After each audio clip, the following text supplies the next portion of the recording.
Did you ever wonder if the Philippines has literature or literary pieces before the Spanish came and colonized our country? If you do, then you are in the right video. Stay tuned and we'll talk about it.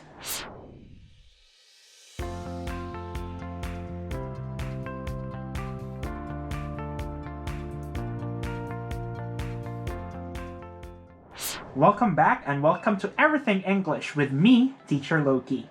To answer the question a while ago, the answer is simply and obviously yes. The Philippines has a lot of literary works before it was colonized, and that is what we're going to talk about in today's video. I will be sharing to you the 5 characteristics of Philippine pre-colonial literature. Just a quick overview. Pre-colonial literature refers to the literary works of our Filipino ancestors before the Spanish occupation in the Philippines. These pre-colonial literary works simply prove that Filipinos already had a civilization even before the Spaniards came, and that our Filipino ancestors were creative and imaginative in every possible way. So, what are we waiting for? Let's start learning the 5 characteristics of Philippine pre-colonial literature, starting with the first one.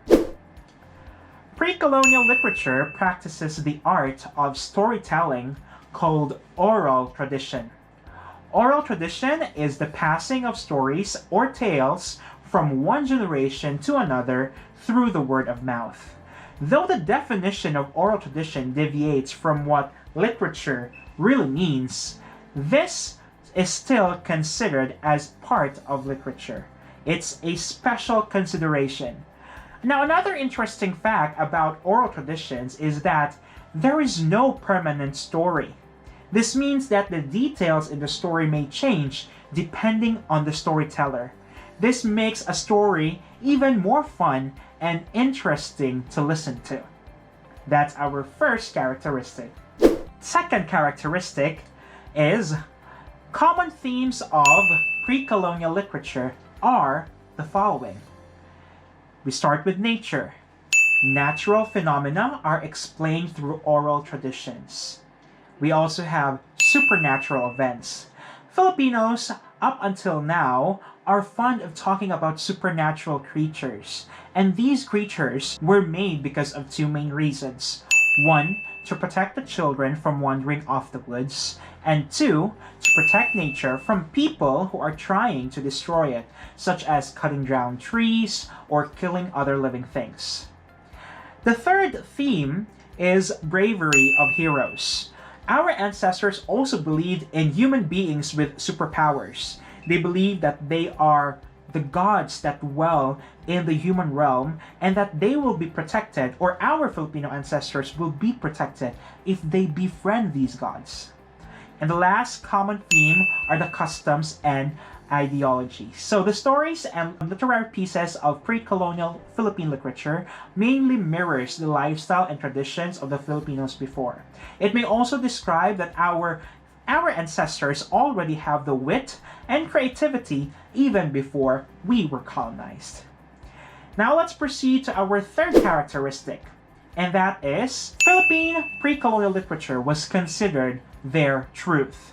Now, during the pre-colonial times, there was no scientific basis yet to explain the events that are happening around the pre-colonial Filipinos. So in order to make sense of the senseless, our ancestors created stories to explain their so-called truth.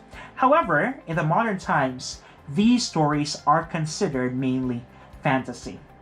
Let's proceed to our fourth characteristic. Pre-colonial stories have plots that are generally shorter than any other genre of literature. In turn, action is the main focus to keep the audience alert and interested. Also, the characters in the stories tend to have one outstanding quality, which make them easy to identify.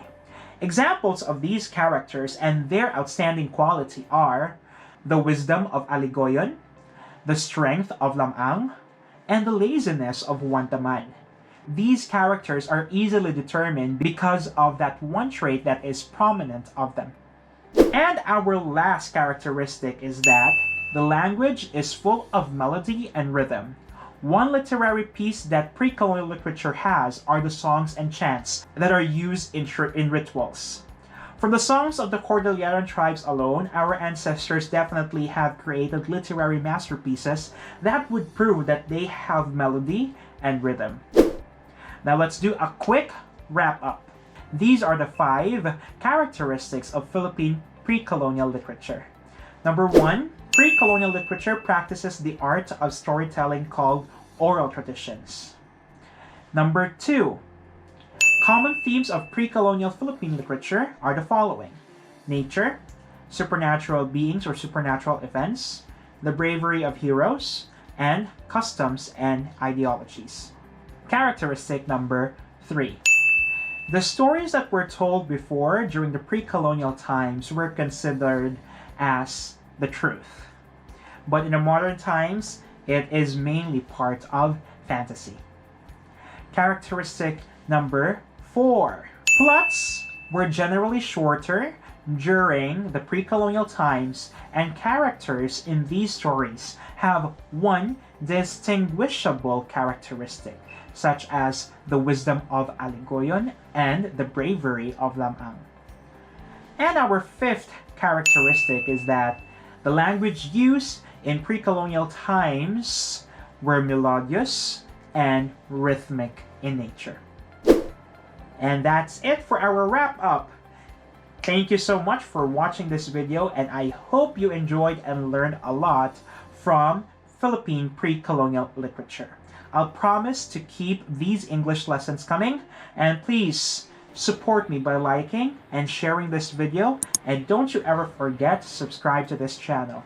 Just click that subscribe button and smash that notification bell so that you'll be notified in the next videos. If you have questions, more questions about English or literature, comment it down below and I'll make sure to answer them in my next content.